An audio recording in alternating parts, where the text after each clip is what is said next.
Welcome to Perspectives in Mobile, the news podcast from the Mobile Ecosystem Forum. Join us discussing the world of telecommunications, technology, and mobile innovations. From London, Dario Betti, MEF CEO.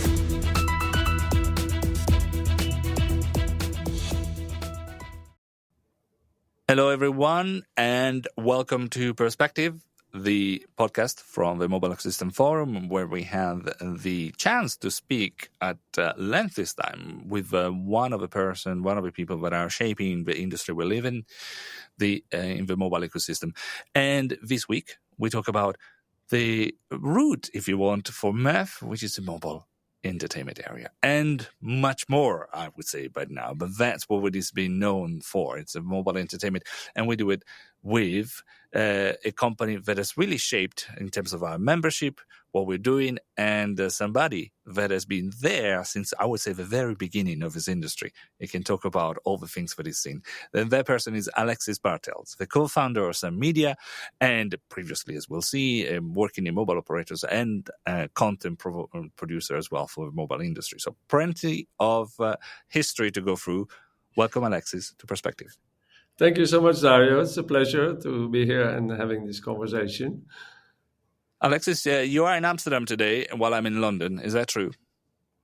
Yeah, both exciting, beautiful cities. But yeah, this is one of our main offices next to the one in Malaysia in Kuala Lumpur. And it's and we have people across the world, but it's also good to have offices where people meet and work together on creative new things where you need to see each other as well.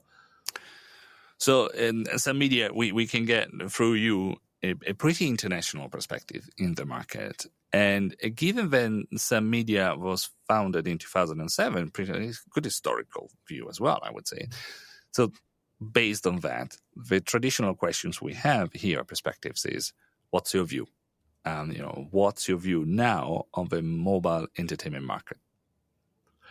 No, well, actually, my main view has never changed. I've always been very optimistic and positive about the market because I very much believe there's a strong need and that consumers have to do things on their phone, either personalization, entertainment, communication, now also shopping, commerce. So that need has always been there. And that's why I always believed that and I've always been very optimistic, even though there have been phases where people in this industry were a little bit more pessimistic about the future. But I think that basic need is there. So if we all focus on addressing those consumer needs, then there is a market and it is very successful and it requires all the players to work together, which is increasingly happening, which is great to see. It's big, it's growing. The exact numbers, there's so many research reports that have the billions here or billions there or percentages growth, which is interesting and gives some context. But I think overall it's positive, it's growing, developing. At the same time, I think it's a little bit less specific mobile. I think the mobile became the primary device for accessing, consuming, and paying for all sorts of digital content, and now also shopping, even physical goods as well.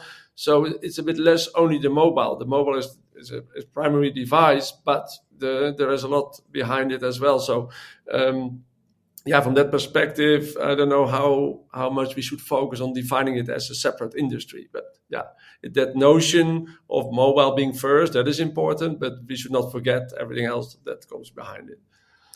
That's very true. I remember that, probably in the history, I should say, of MEF itself, the very first few years is, beware, there's something called mobile and it's going to be here and it's going to change things. Today, mobile is so pervasive, which is, we need to tell the other story, which is, it might be the main platform, but there are many other platforms. The experiences now is different, and people expect to maintain their services across the different devices they have, across the different cloud services. But there might be.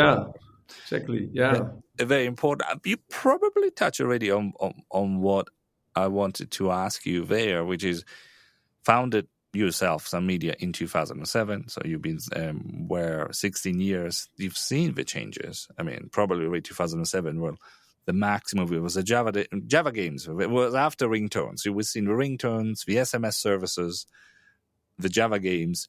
And what came next? What have you seen in the market? What is happening right now after the famous value-added services of the 2000s? What is mobile entertainment today? What do you offer? I think in general, what is important to realize is that technology and the services have been developing hand in hand. So the content and the service could only evolve together with the evolution of the handsets, the processing power, the memory, but also the networks, the bandwidth available. So they enable the development of more rich services. And now we're at the point of 5G. We might touch on that later, but the handsets and the networks came a long way, and now you can offer much more rich services like video, streaming video, the OTT services also available on the mobile, 360 videos using motion sensor, VR, AR, virtual worlds. Now, of course, there's a lot of talk about the metaverse, although not so clear what it means and how it actually will add value. But yeah, virtual worlds in general, cloud gaming. I think where we are now in terms of more advanced services is that VR, AR services, some cloud gaming. We are active in VR, AR services since, not the beginning, because the talks have been there forever. Like any technology, it takes much longer than everyone expects in the beginning to become mainstream. But I think we are getting there, and there is useful and exciting services using VR and AR that are mobile content services. So yeah, that's where we are at the moment. I think the industry is also at, and I think the lines blur a bit between specific mobile content services and other digital entertainment services. Like we just mentioned. Well, let me take you through the next step, because I like the way you talk about in Assam Media about next generation content, and I'd like to use your strapline to introduce what will be the next generation content. So what can we see in 5 years' time? Where is the market going towards? Yeah, to take your crystal ball, obviously in 5 years' time, we'll come back to this moment and check. Yeah. Right or not. Now, yeah, what we mean with it, that is that we want to be innovative, and it's also because of who we are, the people here, our team is like it's a group of creative geeks, I would say, that love to work on new, exciting services and content.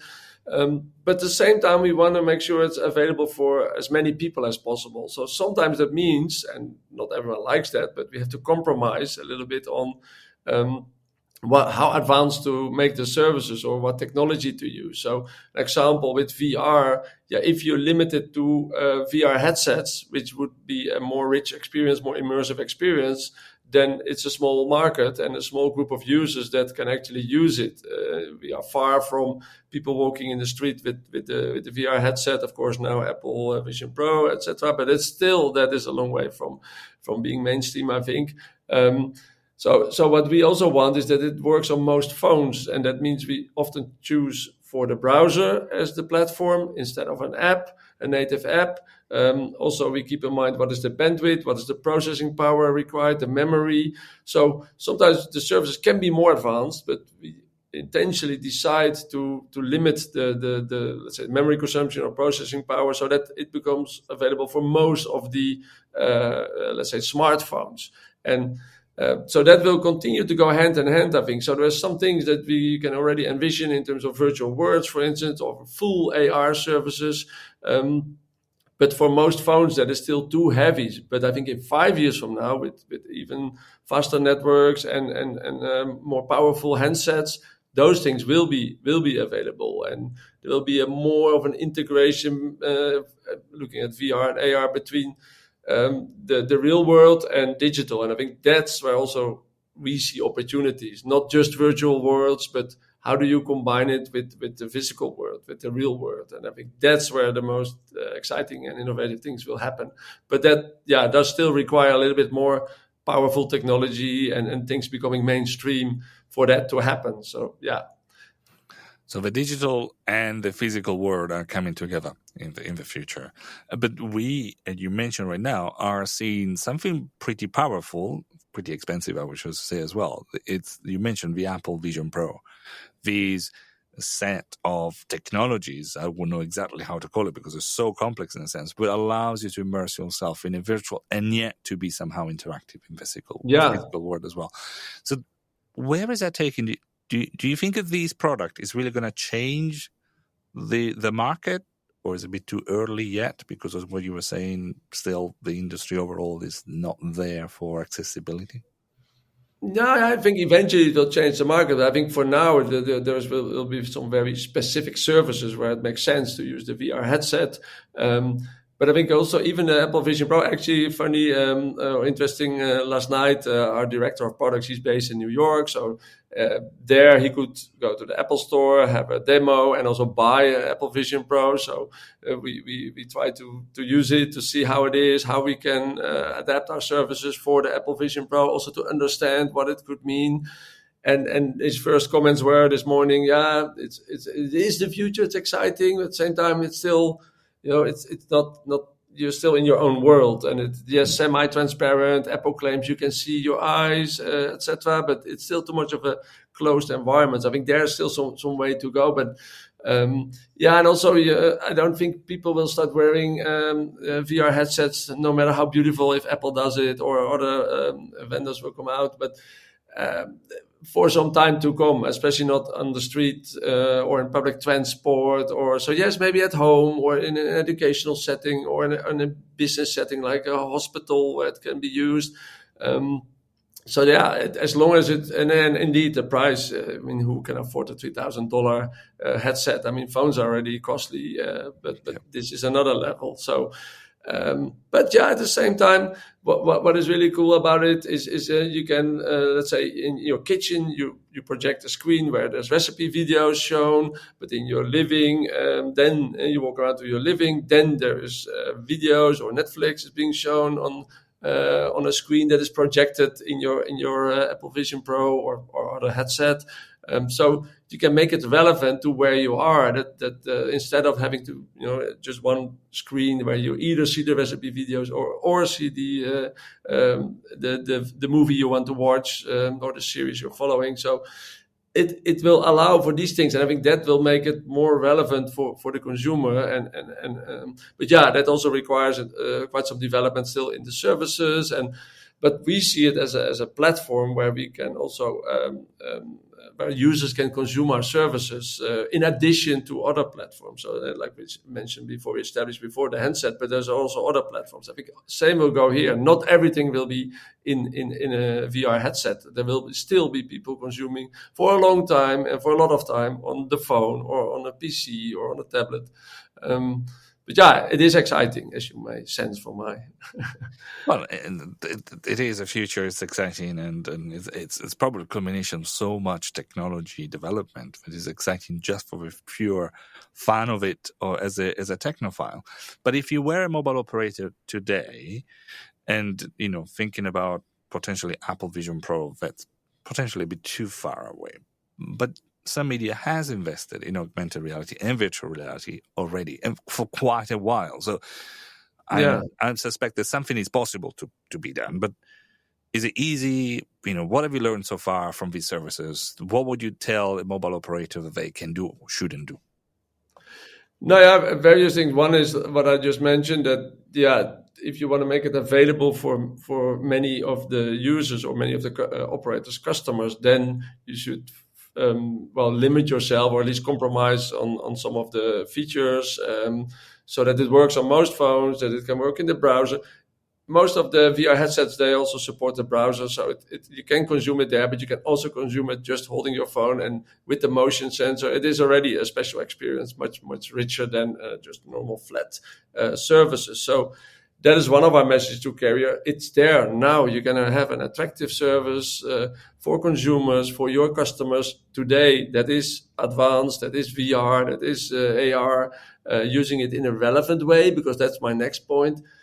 you can make it a gimmick, just project some dinosaur on a table, but that's not really adding anything to it. So you need to think about how to make it relevant, how to use VR, AR to make it relevant. So we have one service is XR Academy. It's casual education where you in a 3D world. For instance, you can walk around a 3D model of the human body. You can look at body parts. You get explanation. You can answer some questions, or the solar system, or the animal kingdom, where there's 3D models of animals, and you can turn them around, look at them. So there, it really adds value. At least we believe so, and it's also what resonates with carriers. So yeah, you need to move away from the gimmick, because it's cool. The first time you see something VR or AR, you see a lion on your table, but that's only cool one time, and maybe you take a picture and you share it with friends, but that's not something you're going to use again and again and again. So in order to get there, and you want user engagement, then you need to make it more relevant. Use VR and AR to add value to a service, and not just present it as a gimmick. But also to carriers, what is important, I think, that because 5G is there, and we see it as an enabler for these kind of services. And carriers, they need use cases for 5G, because if you sell 5G to a consumer, then they have no idea what it is, understandably. I mean, in the old days, there was GPRS, and I was working at the carrier, and we had to start selling GPRS. And also, how you going to explain that? How going to convince a user to buy GPRS handset or more expensive package bundle including GPRS? So the same, I think, with 5G. And there was an interesting example. We have one carrier partner that was driving on the highway, and there was a billboard of his own carrier advertising 5G, and then with a VR headset, someone and using 5G, and then he realized, oh, we don't even have one VR service, or we don't have these services. So then he saw one of our videos, I think it was for the MEFI Awards, and then he contacted us like, oh, we need services like that. We need them to sell 5G. So yeah, it's also an opportunity for us in that sense. That's great. So we touched on 5G as well, which is one of the big discussions still around. And I like the way content and scenes for cloud gaming, virtual reality, it's always been there as a case study. So it's always been very strong. But talking about buzzwords, and there is strong discussion right now, another one would be AI. And there is a lot of talk about AI everywhere. Now, specifically, I would say generative AI and content.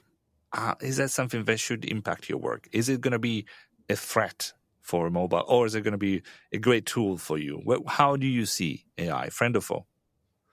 No, yeah, actually, I think it took the world by surprise. Also, I think only experts were aware by the end. I think it was the end of 2022 when suddenly it reached a tipping point where it became widely available with ChatGPT, available to consumers for people to use it. And to me, it was a moment. Also, reading about it, like, I'm old enough to have witnessed the birth of the internet, and then now I wish I realized what the impact and opportunities would be, and I could have done a lot more with it. So that's what I, as an old man's talk, say here to the team. Please be aware. This is a game changer. This is something we need to learn. Nobody knows exactly what the impact will be, but you have to start playing with it. You have to use it, try things. So we got accounts, business accounts. We encourage people to use it.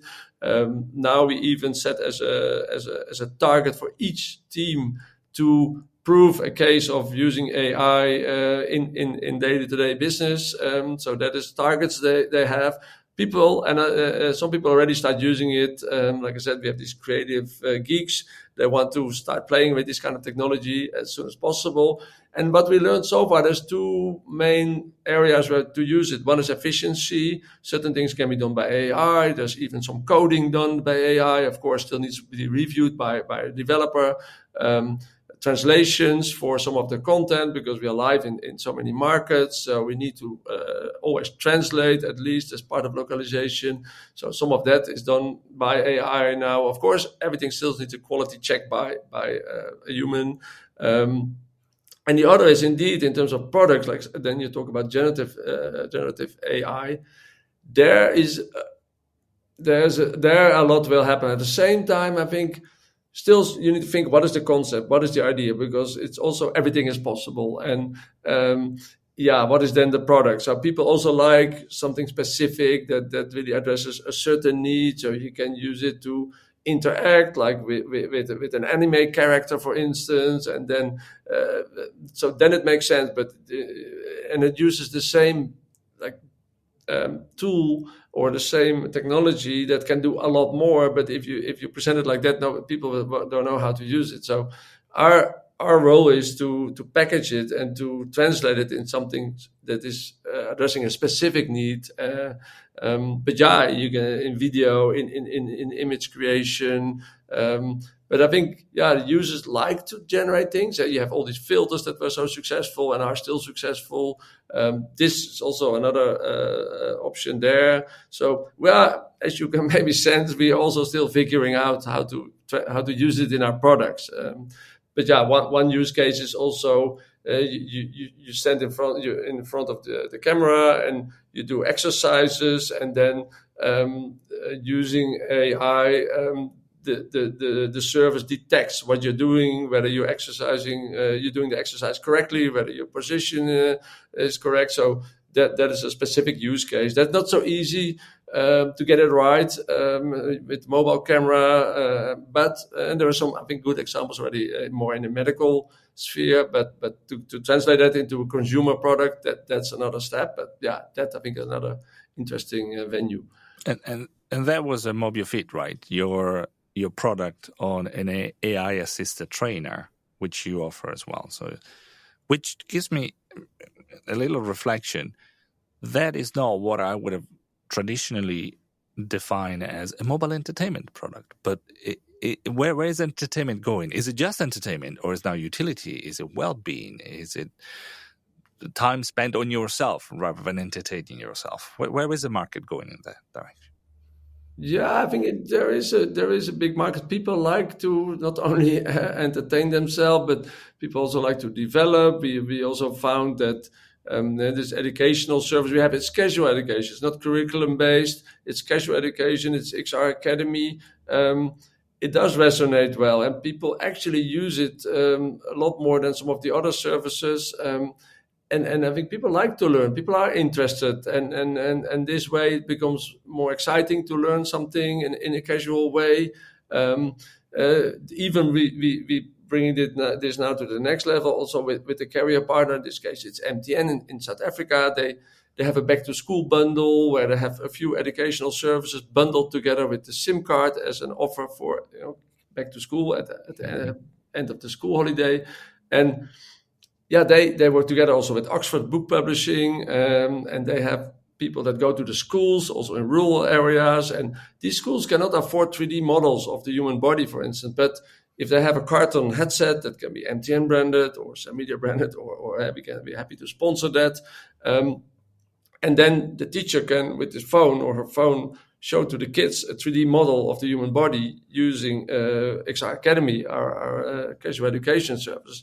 But that also touches on, we need to make that more relevant for the South African educational system and curriculum. So there we need to do some proper localization, not just translation, but also maybe, and that we are working on at the moment, adding content that's more relevant for this local market. So I think there's a lot there. And also carriers, I think, increasingly start to be involved in these things. So for MTN, this is also very important. They want to be part of digitalization of education, and that's great to see, and we're happy to support such initiatives.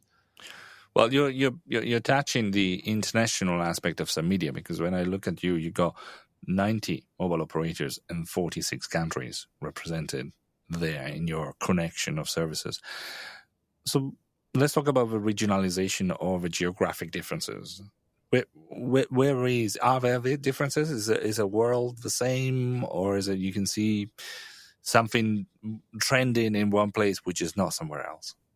Yeah, of course there is these, but I think first and foremost, I always believe the basic needs are the same, and the form that it gets that can be different. Of course, like the obvious examples, like in Japan, for instance, they like more of the cartoonish design. I saw the virtual world at SK Telecom, South Korea. launched. That is more of a cartoonish design, but it's still the same concept as another virtual world that would be in the United States or in Latin America. So I think the basic needs are really the same, but you need to localize the form and shape. So that's design, that's language. A little bit difference in how people use things.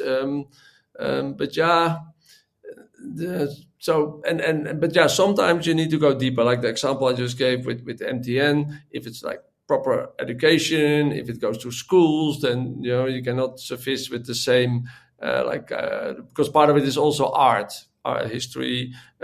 Maybe that's not the first priority for certain age school kids in South Africa, and then it's mainly European art. Of course, it's also limited because there's a lot of stunning African art,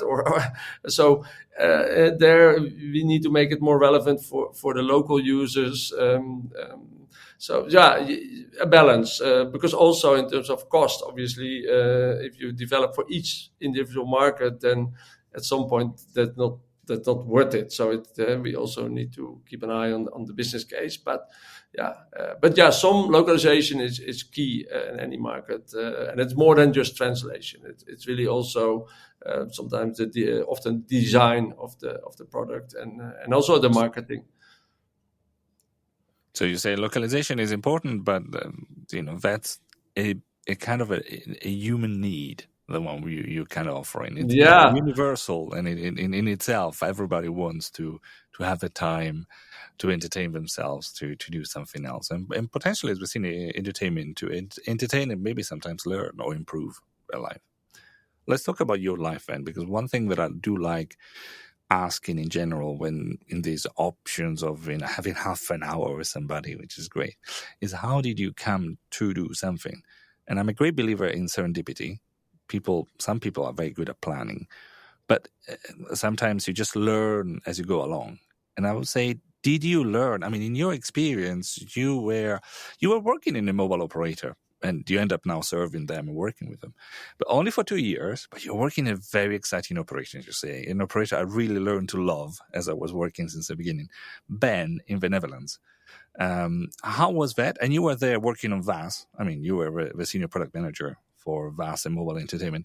What did that experience give you? And is it something that you learned, hence you focused you later on in life to work and found Sun Media? Yeah, it's an interesting one. Of course, you're also sometimes wondering why you do certain things. My parents were of the hippie age era, so they had other things to fight for, like more free education, some more political issues, topics, the time of the Vietnam War, etc., etc. So. In the Netherlands, especially, you go up, you go to university. After that, some solid work experience. Life is relatively easy. Of course, Netherlands has its own problems, and every person has problems. But I always try to understand, why did I start climbing mountains? Why did I decide to leave the Netherlands and move abroad without a job? And I think part is that to challenge myself. I've always been very curious. My mom always called me inventor. I was always, building things and with Lego, but later huts and carts and all sorts of tools. So I think, that's always been driving me. I also studied industrial design engineering. It's also about innovation, new products. So that curiosity and drive to create something new, that is, I think, a line in my career. But that was the era that by then there was not an MVNO, was an actual mobile operator founded by Belgacom and Tele-Denmark, when the new GSM licenses were auctioned in the Netherlands, and it was very innovative new operator, startup operator. So there are opportunities there that you would never get at an incumbent. So there was a lot of young people that had responsibilities. Again, you would never have at one of the bigger established players. A very exciting culture, and then I, without much experience in that area, could take up the role of managing the content services. That was the Ben branded content services. Then operators were a lot more involved still in running their own services. So we had chat on text TV, with MTV, with the Dutch MTV. We did a first like mobile lottery. And we started to work with partners also around there was European Championship football, and so a lot of with external partners as well that wanted to work with the carrier. So I started to learn how they think and also how the carrier thinks and what is key for mobile operators, customer service, but also the billing system and the infrastructure. But yeah, then Ben was sold to T-Mobile, and we became sort of a province of Germany, as in we had very little to say about which products and how to do marketing. Everything turned from blue to pink. So to me, that was less interesting, and then I felt, okay, this is the moment to leave. Although I had a fantastic team and life in Amsterdam, but yeah, I always wanted to work abroad as well. And after I graduated, I traveled. So I decided, okay, 1 year from now, I'm out of here. So I started to save money, first time in my life. And then I bought a one-way ticket to Tehran, actually, Wow. in Iran. And that was shortly after 9/11, but it was a fantastic time in Iran. The people there, they're very friendly, very welcoming. And then I traveled for 6 months, also to all the stans, Kyrgyzstan, Turkmenistan, etc., Kazakhstan, and Tibet, China. And I ended in Hong Kong. And that was my plan to work there because the mobile industry was similar to the Netherlands, as in 5 operators, very competitive, same technology. So I thought, okay, I should be able to find a job there. Then I went for a job interview, and then it turned out it was a lot more Chinese speaking than I had anticipated, so I was not so well prepared. So yeah, that was difficult. I like my experience, but I had to be a Chinese speaker, and that was not going to work. So then I found something in China, in Beijing, and for an incubator. There was a startup. I didn't earn anything or a very little base, and we had to start up a content provider. So that was in line with the experience with some American investors, and China was hot at the time because that was shortly after the internet boom bursted in the US. So yeah, and that was established, and then in Shanghai, but then also then became more local, more Chinese, and some limitations because of the changes at the mobile operators there. So then I got the opportunity to work for a Dutch company, Amexus, that wanted to start an office in Asia, in Kuala Lumpur, in Malaysia. So I moved there for them, and there I set up the legal entity. I built a team, found the office, and I managed the business for that region, for the APAC region, because many of their clients, which are now they are content providers, who are now our competitors. Many of their clients wanted to grow the business in Asia. So that, I think, there I learned how to set up a company, how to run a company without it being my own company. So after that, it was being sold, and then I felt, okay, now it's time to do something for myself. The way I'm raised is also anti-authoritarian. So so I want to have the freedom to take decisions. I want the freedom to move left or right. And the best way is eventually to have something for yourself that you can take those decisions. Of course, with all the responsibility that comes with it, especially when you employ people. But so then I decided to start with some media, and that's also why we started in Asia and at the MEF event at our office in Kuala Lumpur this January.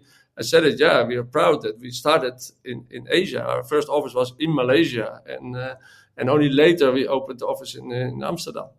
And we go, and so you became your own boss, fighting authoritarians. And there was a circle starts, because we come back, and then you had your international, your Asian experiences, your mobile operators, your understanding of mobile operators, and you used it for the mobile entertainment for 16 years. So congratulations on that, of the longevity of some media, and many more soon. I would say adulthood coming soon in a couple of years. Some media is going to be mature, an 18-year-old company. Well, we hope so. Very, more serious. I don't believe so. It's still mobile entertainment. You're going to be challenging and innovative as always. But thank you. In terms of the times that we have for today, and that we will open another chapter, we will go and continue discussion in future. But the the perspective times is finished. That's a half an hour that we have used. And before the last words that you would like to say about this market or your company or your experience, what would that be, Alexis? No, I think in the end it's all about people, and you know there's a lot more data. We're also data driven. You can measure everything, but what I really like, and also in this industry, and also what MEF is a platform for, is working with other people. Indeed, it's been a long time, so many of these people also became friends, also our competitors, and I very much believe everyone will benefit from this cooperation, both in regulation, in innovation, in running a sustainable, profitable business. So yeah, that part I really enjoy, and I think that is still improving, and there's still some work to do, but it is improving. Working with carriers, working with the payment providers, working with the content owners, like sometimes licensing content, and also internally, our people is the main thing. And yeah, one of the reasons for starting some media is also, well, first to create interesting job for myself, but also create interesting work for many other people. And I'm very proud that we can do that now for about 100 people. And that is a great thing to see. Well, great. And it was a great talking to you, Alexis. Thank you very much. Thank you, Dario. The next time we're going to have a chance to meet and discuss more. But for now, is a big thanks to Alexis Bartelds, the co-founder of Some Media. Thanks, Alexis, again. Thank you so much, Dario. It was a real pleasure. Thanks for listening to Perspectives in Mobile. Join us next as we explore telecoms, technology, and mobile innovations. Stay tuned, stay connected, and let's unlock the mobile potential together.